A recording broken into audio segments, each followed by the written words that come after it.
ప్రపంచవ్యాప్తంగా ప్రతికూలమైన సవాల్తో కూడిన వాతావరణం ఉన్న భారత ఆర్థిక వ్యవస్థ అద్భుత పనితీరును ప్రదర్శిస్తోందని Reserve Bank of India governor Sanjay Malhotra అన్నారు.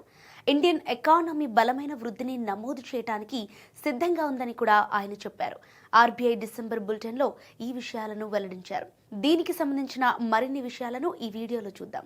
ద్రవ్యోల్బణ అంచనాలు వృద్ధికి అనుకూలంగా ఉన్నాయని సంజయ్ మల్హోత్రా పేర్కొన్నారు. స్థూల ఆర్థిక స్థిరత్వాన్ని సాధించేందుకు కేంద్ర బ్యాంక్ ఉత్పాదక అవసరాలను తీర్చడం కొనసాగిస్తుందని తెలిపారు.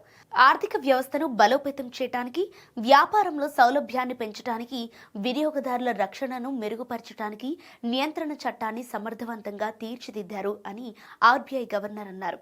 ప్రస్తుత ఆర్థిక సంవత్సరం తొలి అర్ధ భాగంలో దేశంలో ద్రవ్యోల్బణం 2.2% వద్ద ఉండగా అక్టోబర్ ద్రవ్య విధాన సమీక్ష తర్వాత మునుపెన్నడూ లేనంత కనిష్ట స్థాయికి పడిపోయింది.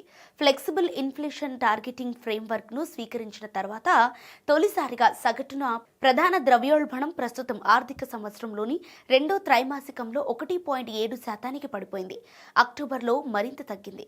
ఇక వృద్ధి విషయానికి వస్తే రెండో త్రైమాసికంలో వాస్తవ జీడీపీ 8.2% విస్తరించింది.